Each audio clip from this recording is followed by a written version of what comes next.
Good evening, everybody. I'm here in Canberra, Australia. Welcome to Coffee in the Desert. This is my first attempt at doing kind of some more live video. But I figured, what a better time, given all the challenges that are ongoing in the world, particularly in the Middle East. Kind of rather than going down a lot of the topics that I've been looking at in terms of Chinese mediation, AI, I really want to zoom in on something that is kind of the long arc of my career, which has been focusing on humanitarian crises. I think first and foremost, it's hard to avoid the onslaught of media and reporting regarding just the scale of attacks across the region. Um, but I think there's a piece which I sadly have heard less of in the media, which I think demands to some extent focus, just because of the sheer challenges when it comes to the ongoing humanitarian crisis unfolding inside of Iran. Um, and I think it goes without saying that, just given over the last 2 to 3 weeks, right, there is a massive humanitarian crisis evolving inside of Iran that's expanding quickly. And it's problematic because the available mechanisms to respond to it are far narrower than the scale of need. I think first and foremost, we're looking at a widespread international displacement crisis, as well as a major civilian protection crisis.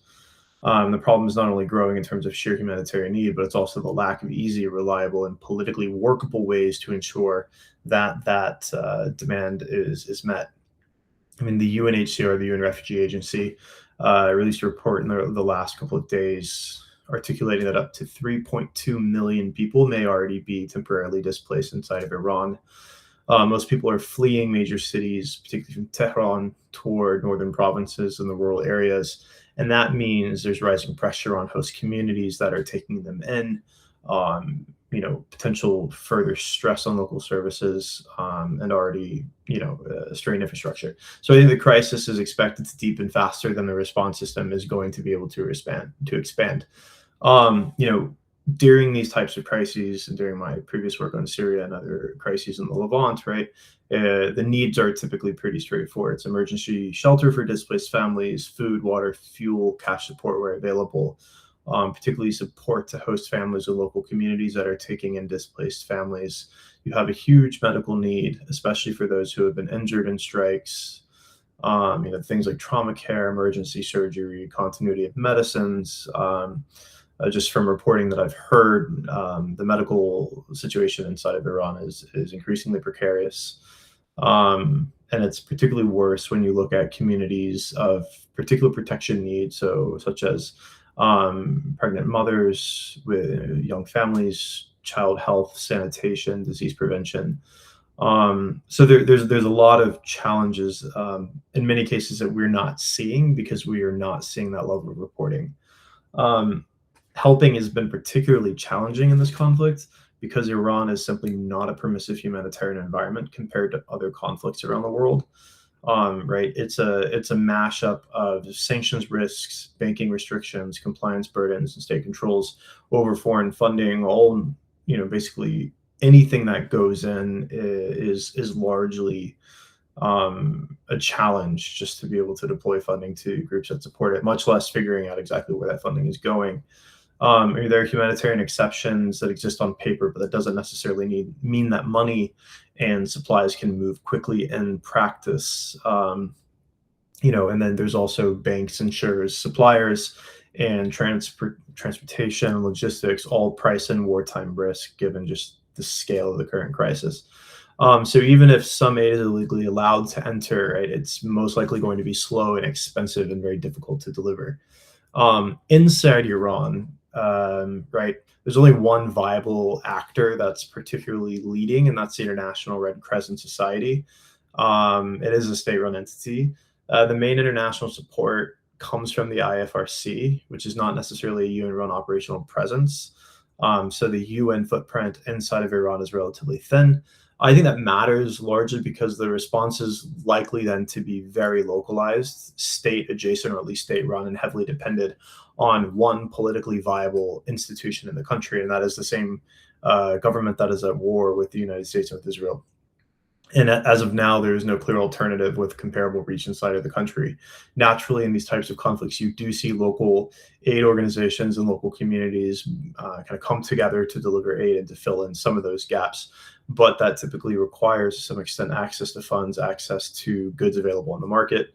But just given that, inside Iran, it's hard to really assess what those market conditions look like, what the costs look like, what goods are available to civilians who are fleeing from major urban areas. It's really difficult to assess at the moment. Layering on top of the humanitarian issue, right, you have a major logistics problem that even if funding and supplies are assembled, getting them into place is increasingly difficult. With rockets flying both ways, basically regional air and sea travel and land corridors are under extensive strain. Fuel and shipping costs have skyrocketed. Freight and insurance costs have also been rising. This is, I think largely had global impacts when it comes to just costs. But imagine then applying that and layering that onto the type of humanitarian infrastructure and logistics capacity that you need to be able to deliver goods across the border.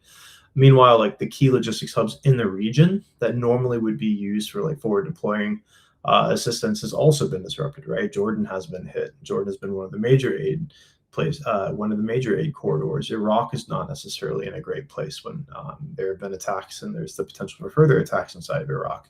The Gulf is probably one of the few areas where it was more likely that aid would come during a period of conflict, but Iran has actively targeted the GCC countries, which has also reduced their capacity to kind of serve in this role. So, I mean, that means in many cases that the core Arab states that were advocating for a diplomatic resolution and had more or less the humanitarian capacity compared with the logistics and financial capacity to move aid in the event of a worse humanitarian crisis. Basically, these hubs are pretty much under strain and threat themselves. So the crisis isn't only generating need inside of Iran, but it's also degrading across the region, the kind of the core regional infrastructure through which aid was most likely to move. The only likely external quarters that I can evaluate as I game out this is, I mean, Turkey is still the most important contingency state at the moment. Ankara has been preparing for possible inflows from Iran and has looked at potentially setting up camps and border arrangements. Turkey is not new to this experience, having managed the Syrian refugee crisis on its border for near 14 years. So Turkey is preparing and treating this as a humanitarian issue, but also a border management and national security issue at the same time. Iraq is another serious potential option because it does have proximity to Iran and it does have a larger UN footprint. Emergency supplies can, in theory, be pre-positioned there, and Iraq could serve as a monitoring and staging platform. But given potential uncertainties for conflict in Iraq, particularly with the retaliation of Iranian-backed militias, it remains to be seen exactly how this will play out. The other options, Azerbaijan has a small northern corridor, and some aid has already been sent according to Azerbaijani officials. But these are not necessarily the most ideal routes, but they are plausible. Just in kind of a pinch if aid needs to be delivered to certain areas, but it's most likely that Turkey is going to be leaned on as kind of the kind of core gateway for aid. Also, these countries are preparing because there is a large chance that the internal displacement crisis becomes a refugee crisis. If we see Iranians in large mass flee from urban areas to the border, this then escalates potentially into a larger crisis, not just inside of Iran, but across the region. I think the hardest question of all this is not only how the aid gets in, but it's also how anyone knows where it goes once it actually arrives in Iran. If aid is delivered mainly through the Iranian Red Crescent, outside actors will face the classic trade-off between access and oversight.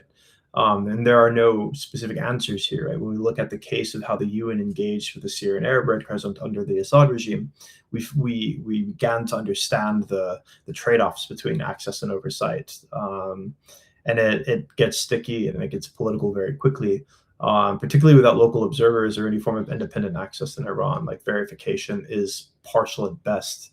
Monitoring will likely depend on shipment tracking, facility level reporting, things that realistically the UN and civil society just don't have access to.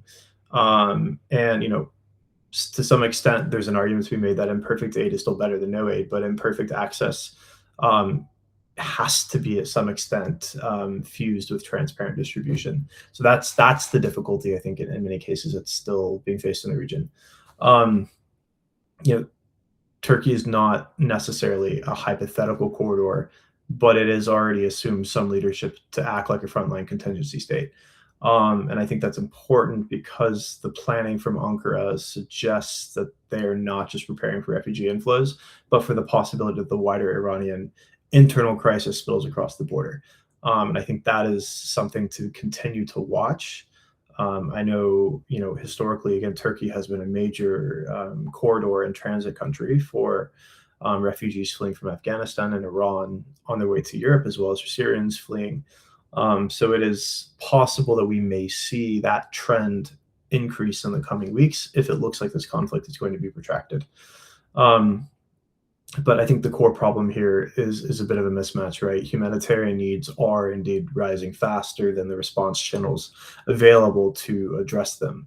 And more accessible conflicts, even in Syria, and scale in theory could attract a larger international response because there is some flexibility around UN actors being able to go and deliver aid. But in Iran, that scale is just not present, and the footprint is just not present, and that makes it quite difficult. So, Iran's humanitarian emergency is growing in the space between urgent need and limited means. And the danger of not responding is that the suffering will continue to rise and the needs will continue to grow. But it's also that the structure of response is unlikely to grow with that demand. So the central question right now is not whether the need exists. Increasingly, we know and we see that need. It's whether there is enough workable channels to reach the people before the gap widens further.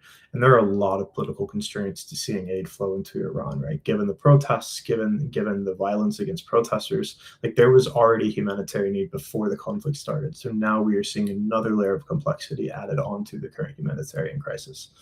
This is something to keep watching for, keep an eye out. As you engage with policymakers, be sure to raise the humanitarian need to ensure that there's not indiscriminate targeting of civilians, that international humanitarian law is upheld. Whether it's Iranian rockets crossing into the Gulf or in Jordan, whether it's rockets being fired in Lebanon from Israel, wherever it may be, you're at a point where international law is largely untenable because we're not seeing any compliance, and increasingly the humanitarian factor just keeps worsening and worsening. This is looking at Iran. We haven't even talked about Lebanon, 750,000 people displaced in a matter of days. This is a crisis that many others are speaking about at the moment, but it demands real attention, right? Because we are also facing these challenges at a time where the international humanitarian funding mechanisms have been fundamentally undermined. The Trump administration's gutting of USAID, defunding of UN agencies has led to mass layoffs across the sectors. And frankly, the same types of organizations that were doing support in conflict zones are not able to do it. So the UN and others are required to meet a higher demand and a growing humanitarian need, particularly in the Middle East, but with much less money, with fewer staff, and a much more complex kind of geopolitical and geoeconomic situation due to just the sheer costs of doing aid right now, due to increasing costs of logistics and shipping, fuel costs. So it's kind of an overlap of challenges, I think, that are important to continue watching. Keep thinking. We'll continue to follow this here at Coffee in the Desert and report. If you have any questions, feel free to reach out to me directly, shoot me a message. But thank you for listening.